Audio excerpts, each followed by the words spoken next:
Today we have Erik Hatch.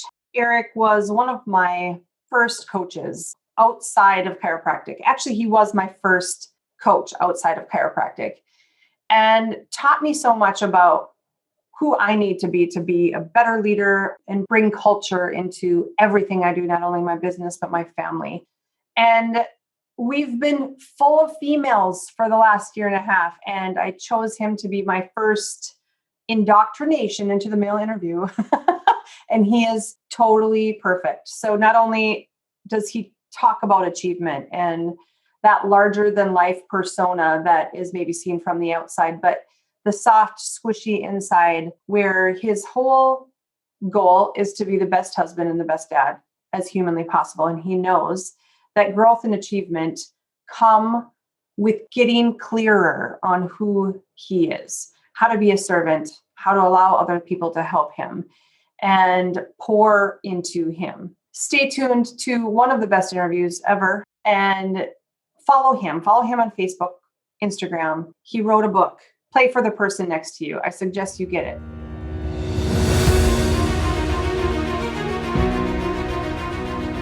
Welcome to the Align Life podcast by yours truly, Dr. Tiffany. How about we get out that magnifying glass and look at every part of your life? The awesome, the suck, and everything in between. There's so much beauty in you. Stop being afraid of what isn't good enough and let's double down on what is together. It's about your truth and your life, aligned.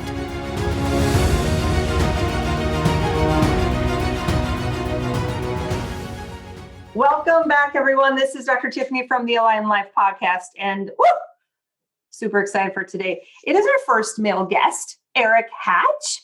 Welcome. Thank you very much. There's a lot of pressure to be the first dude on this show. The great news is that I was raised in a sea of estrogen, and so I feel at home with wherever we're going to go. People say, yeah, you were raised in a sea of estrogen. No, it was my mom, my aunts, my sister, my three cousins who were all female. We're just going to jump right in because when I was 8 years old, we went out for lunch at a local Italian place after church. And my sister got a purse as a present. I'm like, why is Tanya getting a purse? And in the purse was a bunch of feminine hygiene products because we were celebrating her first period. And so I am so comfortable in a woman's world. That's so awesome. Well, and I imagine you and I both are comfortable under a little bit of pressure. So I think you're going to be just fine. Can't wait. Thanks for having me on, Tiff. This is really fun. You're welcome. Okay, so we're going to jump right in because we could probably talk for quite a few hours. You've had some zigs, you've had some zags in life to get you to where you are, right? Yeah. I want to talk about them because from the outside, when we see people, know of people, we have community leaders, we can see like, oh, I want that. Yeah, well, you might not have wanted all the ups and the downs. So I want to talk about some of those things that have gotten you to where you are, and then we're just going to take her as we go. You bet. I want you to speak about who you are and all the zigs and the zags to get you to where you are right now. Okay. I'm going to begin at the end. I turned 40 this last year.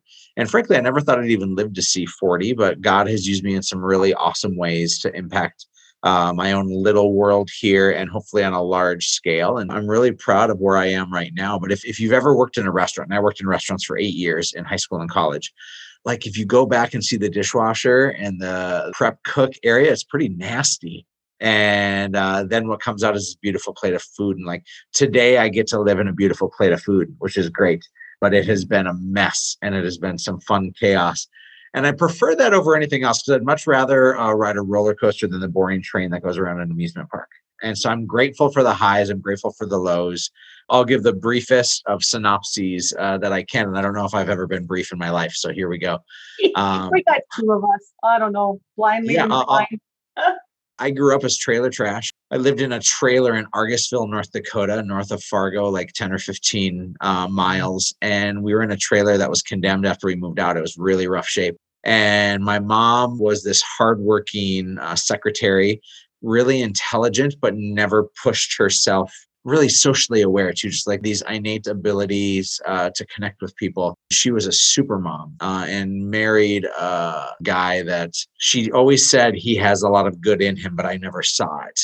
And so my parents divorced when I was 2, my sister was 6. So I never knew life with a dad growing up. And we were always like 1 foot in poverty. We weren't like dirt poor, but we were just a hair above that. My mom worked 60 hours a week through 3 different jobs just to make sure I didn't have to wear Payless shoes.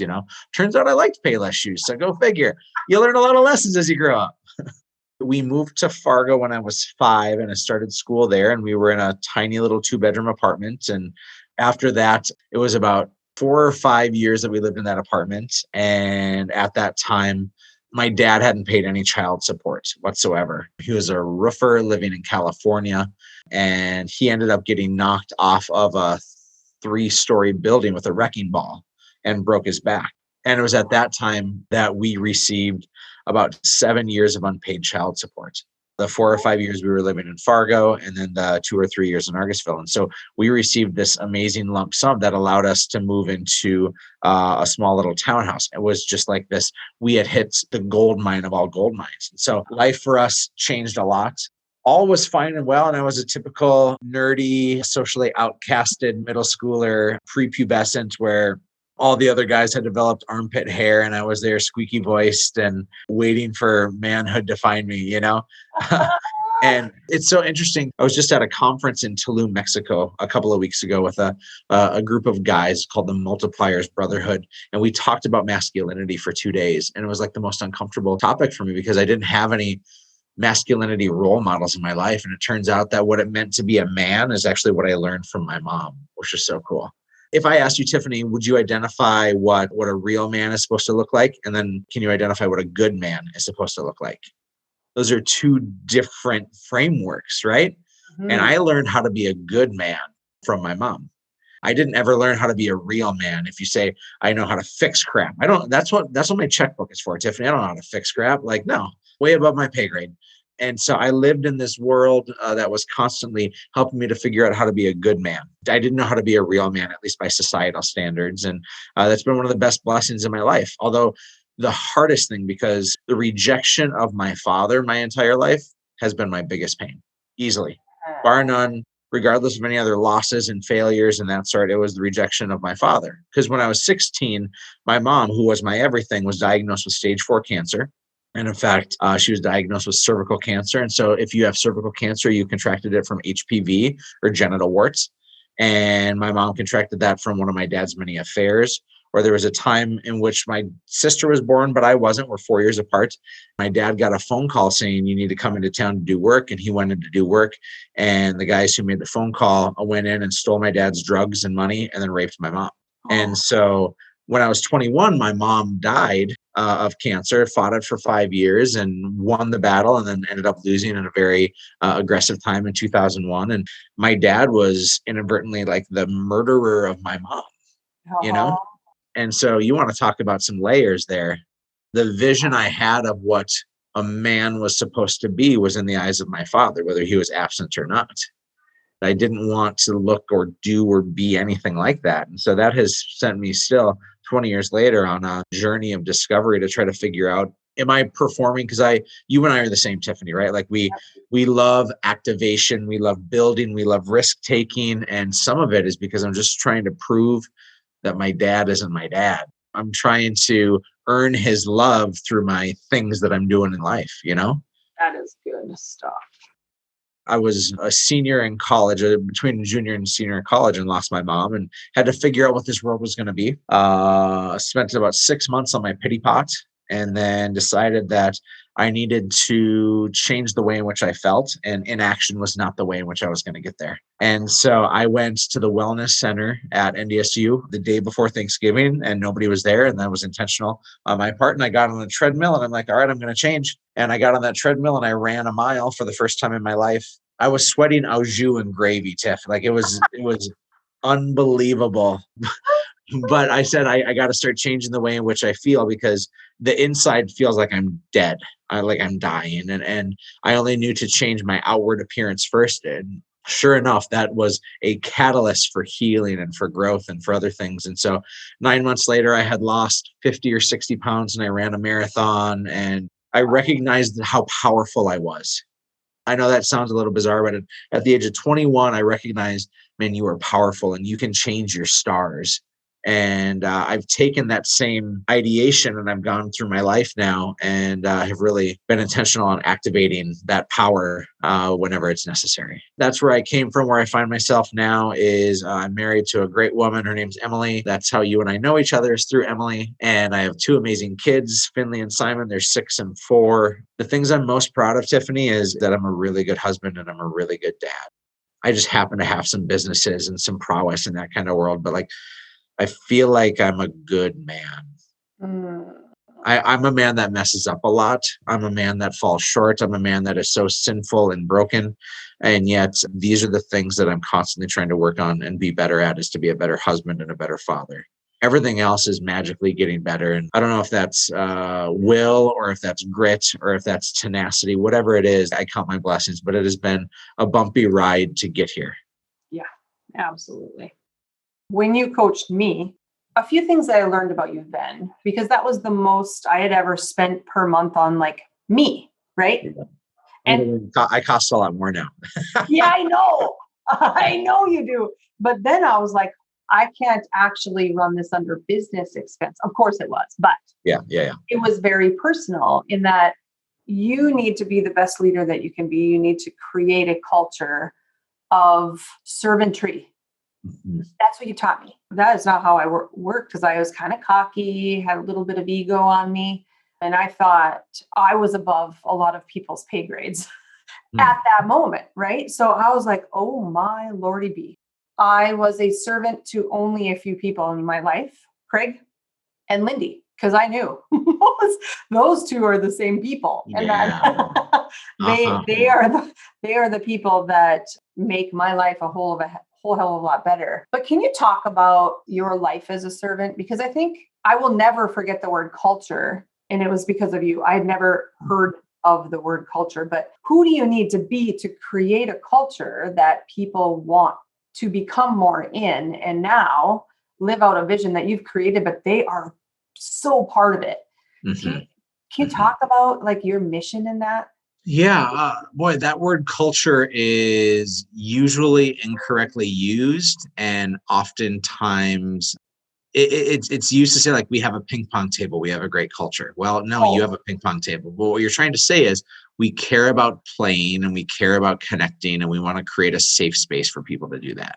Mm-hmm. But there's a lot of places that have ping pong tables and crappy cultures. And so for me, culture is, and this is intentional name dropping 101, but I wrote a book about 1.5 years ago called Play for the Person Next to You. That phrase, play for the person next to you, the first time I saw it was I had hired an NDSU football player. He was sharing with me about their culture, and he said that phrase, and I just said, okay, that's all well and good. And then I would watch this TV show after the football games. So it would air on Sunday mornings, and I'd watch all these young men say, being a part of this culture is to learn to play for the person next to you. And I never really knew what that meant and understood until I did this cheesy activity at a coaching seminar once.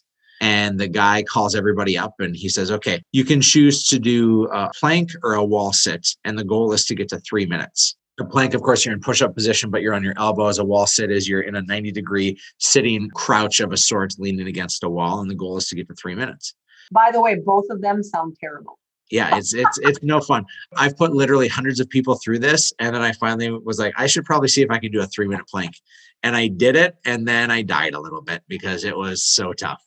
Sorry, I interrupted you, but okay. Keep going. No, all is well. And so I did this exercise and I did the wall sit, and my partner with my coaching company, his name's Robbie. He did a wall sit longer than everybody else. And Robbie's a little bit schlubby. He was a league bowler, if that tells you his athletic prowess, you know, but mentally he was so much stronger than everybody else. And when we did this, the guy said, okay, the goal was to get to 3 minutes. Why did you stop? Because most people, when they get to 3 minutes, will stop. And then he played some cheesy inspirational video to really pump you up, and then you go back and do it. And I thought about that and I'm like, I think we can do this better. I think we can do this different. So I tried it out once on my team. We do these quarterly pattern interrupts for my real estate team, where we shut down the office for the day and we work on building culture. It's not about goal setting, and it's not about like, here's the new vision of the company, although those may be sprinkled in. It's all about like, I want to build relationships with people. And I want this person to know, like, and trust me, because I need to know, like, and trust them, not on a business level, but on a personal connection level. And so I did this activity where I had already had the framework of you do a wall sit or a plank and you do it. The goal is 3 minutes. And then you ask people, well, why did you stop at the goal? But in my mind, I saw it before it happened. I didn't make people do it again, but when it was done, I did have the whole room do it. And then we got into conversation. I said, Tiffany, you were crushing it with your plank. You could have gone 5 minutes, right? And you're like, yep, sure could have. But Lindy was really struggling. She was gritting her teeth. Tiffany, why were you silent? Why were you quiet when you saw somebody else struggling? Oh, I didn't even think of it. I was just worried about my own battle. I'm like, boom, there it is. This is not about you being the best you by focusing on you. This is about playing for the person next to you, because something amazing happens if you are in pain. If Lindy was in pain, or you were in pain, or even if you're in gain and not in a tough spot, if you take your energies and intentionally pour into other people, well, now you have a pretty symbiotic relationship. And now you have created a culture and an environment where people are caring to and tending to their brothers and sisters. And I don't know about you, but if I'm in pain and I spend my time helping somebody else, my pain feels less and it feels lighter and I go farther, and that other person will go farther because they have somebody cheering them on and lifting them up. I know I've mentioned of my faith a couple of times, and I don't need people to believe what I believe, but I'm not going to hide what makes me shine here. In this world, I think that we have 2 arms. And if you were to be on a balance beam right now and it's 6 inches off the ground, you could probably walk it with comfort and not be too scared. But I want to go really high in this world, Tiffany. I want to be on that tightrope above the Empire State Building. I want to be doing these amazing things with my life. And the higher I go, the more balance I need in my life. And we have 2 arms that can be put out. And one of these arms is to serve other people. Ephesians 2:10 says that there's good works already set aside for us to do. And that's our design in life. That's how we actually find our balance in life, is that when we're serving other people. But the catch is, if you want to have real balance, you got to put that other arm out and let other people serve you. And that's the son of a gun. That's the thing that most people get caught up on. Because like, I'm happy to take care of you if you're suffering, Tiffany, but I'm not going to let you into my world. I'll let you in a little crack, a little crevasse, right? Why I said crevasse is beyond me. What it sounded my God. Can I just have to say, so our family is totally full of slang. Craig is totally sarcastic in slang. So Callan, grammar has never been super easy, because what she always says, what she hears at home is totally different than what the word looks like on paper. So her freshman year of college was last year. She came home so ticked off and said, I don't even know how to say or spell the word crevice because all I say is crevasse. Is it? I'm trying to place the first time somebody said crevasse. I think it's a Tenacious D Jack Black thing. Are you a Tenacious D fan? Well, Craig is all that, right? Okay, like so that has to be where it came from, because I can picture or hear their album right now of them saying the mighty crevasse. Oh my gosh, that is hilarious. So boy, we were on such a good like emotional, like, here we go. Erik is hopefully making sense for people. And then we were just totally distracted by we got crevasse. Crevasse came in the way, but you were talking about the 2 arms and allowing other people to serve us. And the higher the tightrope goes, the more we need balance. That's the piece that kills us, Tiffany, is when somebody has to let somebody else in, because it feels so scary.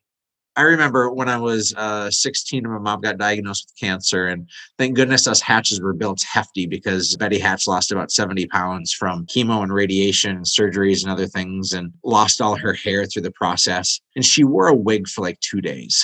And then she's like, it itches, it sucks. And she's like, and I'm not ashamed of what I'm going through. And so she let her bald head out, right? She had a colostomy. Words are tough. She had a crevasse bag. Yeah, no, she had a colostomy bag from the time she first had her surgeries until when she died 5 years later. And just a month before she died, it was one of those May days in North Dakota where the sun is shining and it's like 72 degrees. And so everybody puts on their summer wear. And she went to the grocery store, and the pastor at her funeral tells the story of how he saw her at the grocery store. And she was smiling and enjoying life so much and letting the sun radiate on her pasty white body when being outside. And literally at her ankle through the produce aisle swung her colostomy bag, because she just was going to let it all hang out and didn't care what other people thought. And she was so willing to be vulnerable And she was so willing to say, I'm broken. And that's actually what made her more powerful. And that's what made her more beautiful. And that's why she had more balance in life. It's because she was serving everybody else, but she let everybody else serve her, and she didn't hide her crap. Right. And so for me, the higher I go, the more vulnerable I have to choose to become, to allow people to see my brokenness and to see, and Tiffany, you understand as well as anybody that it's a hard journey to take big risks. And it feels really, really lonely.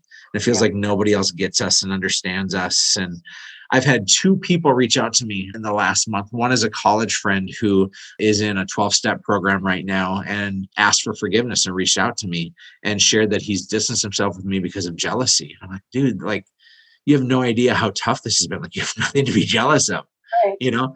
And I had somebody I got an email yesterday from an old friend from church who shared some of those same sentiments, is that he's intentionally distanced himself from me because of jealousy. How is the world perceiving me? Because I feel like I'm a pretty transparent, vulnerable person that says like, hey, my crap stinks and I'm going through some hard things. And yet other people still just see the glossy, beautiful, like Erik has a business or he has whatever it may be. And so people are jealous of that and they push it away. And so I realize I have to be 10 times more vulnerable than I have been. When we talk about our successes, it creates competition and jealousy, and it creates crevasses of separation. And instead, I think that the way that we pull people in and the way that we get really high on our balance beam in life is by being super open and vulnerable. And so to your aforementioned question, that's culture to me. Yeah. It is that we play for the person next to us and we understand who we have to be in that journey also. Yeah. So how much of those 2 examples that you just gave what is your discernment between what crap is theirs and what crap is yours? Because so many people would say, I mean, you can just hear it, right? Well, that's their shit. Just let them be jealous. And then the imbalanced would be like, oh my gosh, what do I do? How do I fix this? Like, how do you discern between what's yours and what's not?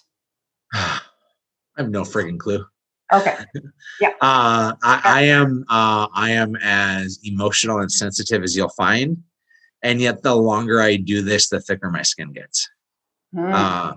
As an example, we at my real estate company, we had to let somebody go on Friday. And it's always tough to have to let somebody go. It's never a surprise unless they massively fall out of culture.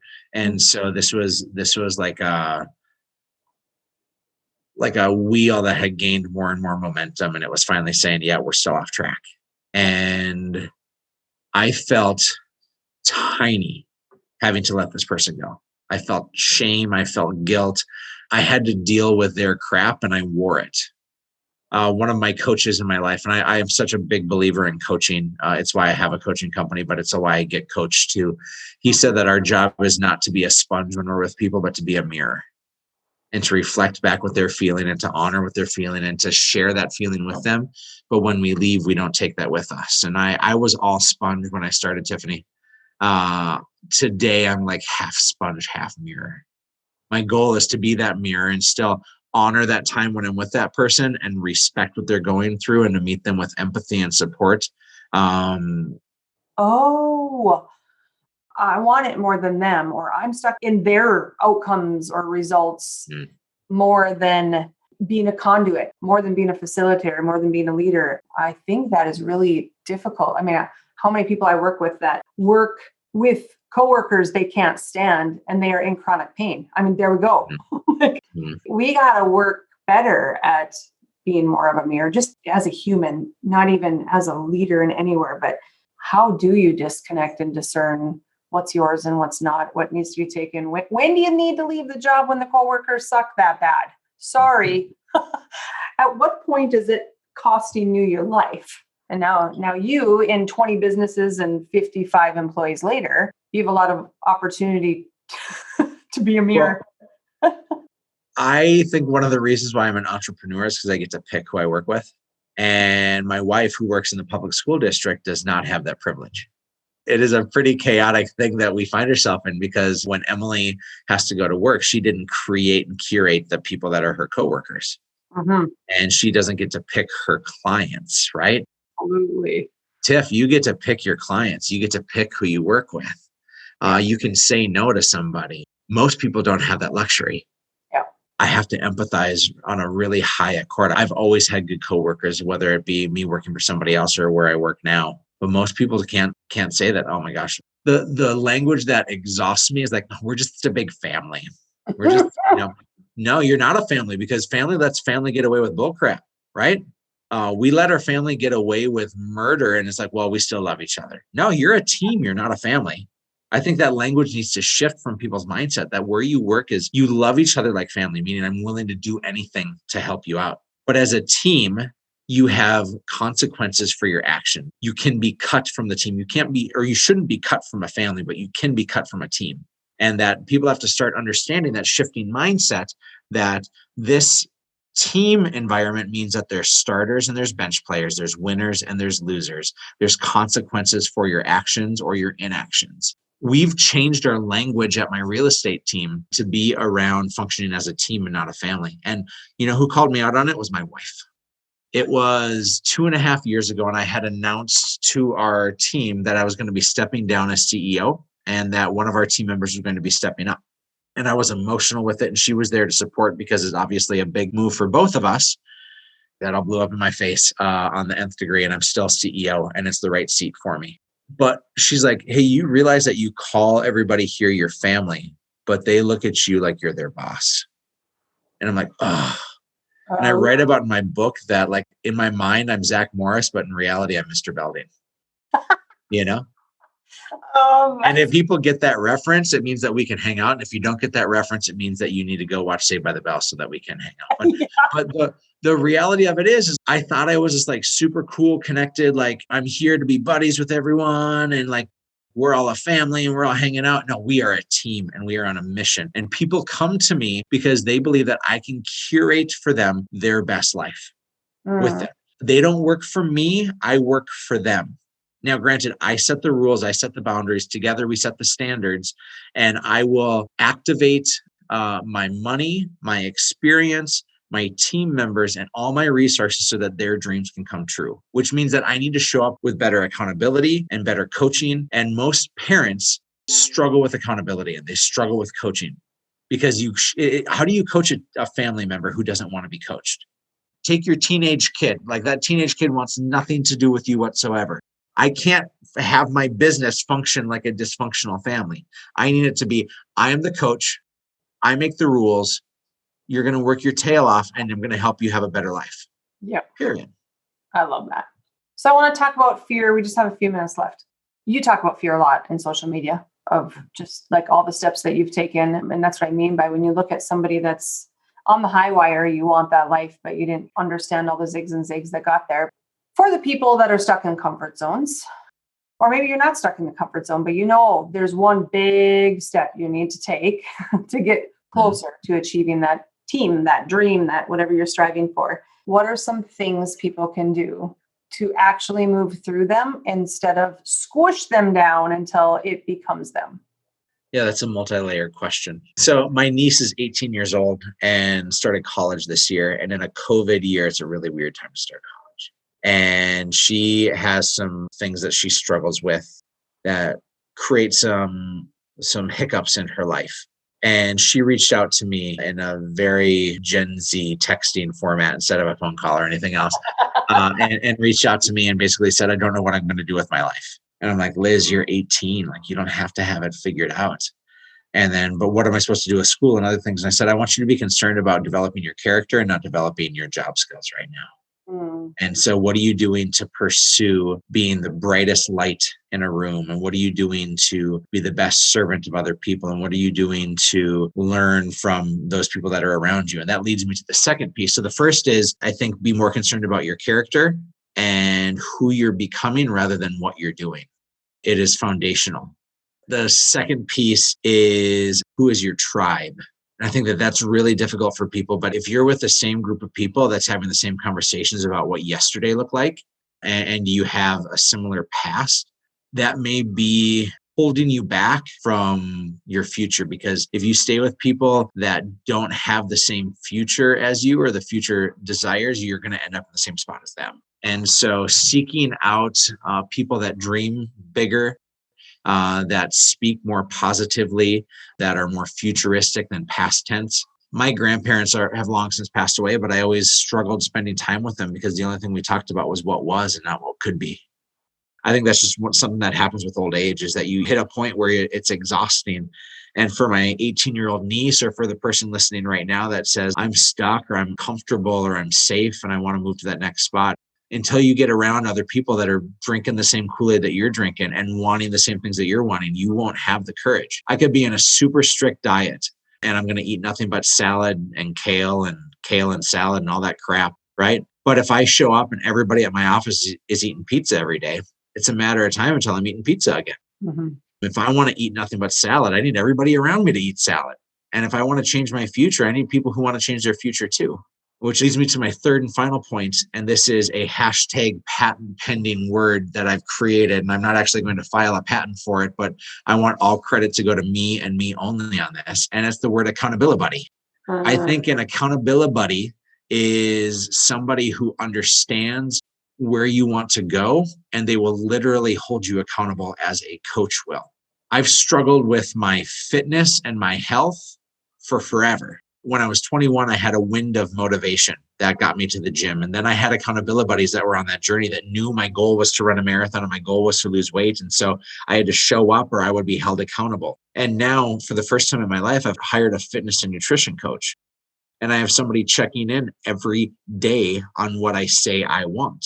It's why people pay for coaching, is because I'm not here to teach you. I'm here to hold you accountable. I'm a very expensive babysitter in that regard, because people say, this is what I want. And it's okay. I'm going to hold your hand to the fire. And I'm going to help you get there. And accountability feels like hate when you're receiving it, but all it is love.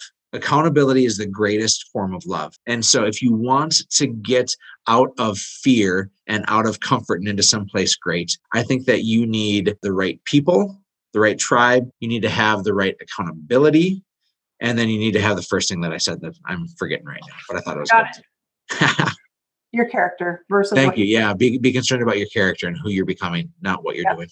Well, it's so interesting because kids are planning their summer work, right? Callum plays soccer at MSUM and is going to do big stuff. No question.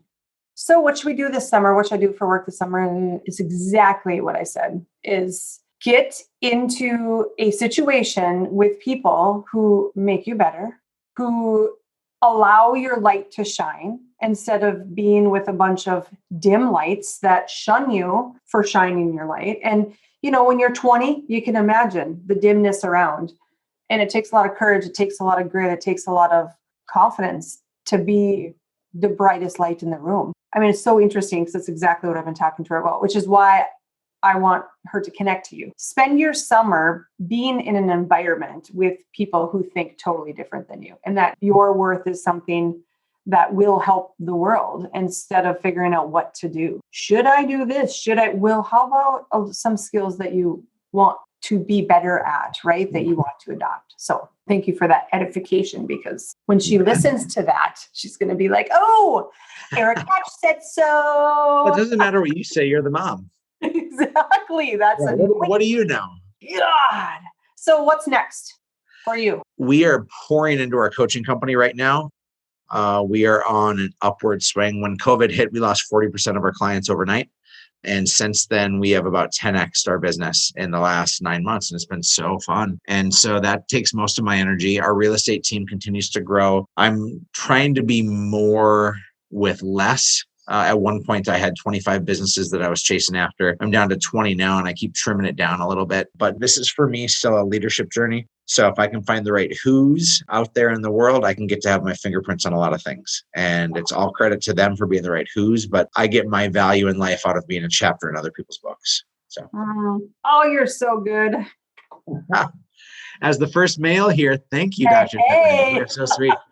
There's a lot of pressure. Hey, you can't say it was all success yet, you know. No, I'm kidding. Just giving you. We had fun. We talked about crevasses, so you know it was good. Crevasses. Nobody else. I don't think anyone will ever say that word on a podcast. That's okay.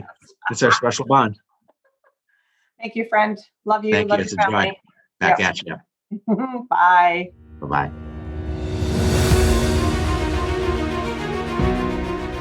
Thank you for listening and following the Align Life podcast with Dr. Tiffany. If you love this and can think of anyone who needs to hear about it, would you mind sharing with them?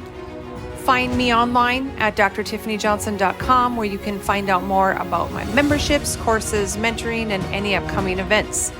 To learn more about chiropractic for you and your family, go to htchiro.com and follow our social pages. I can't wait to connect with you soon, and until then, be you, be aligned.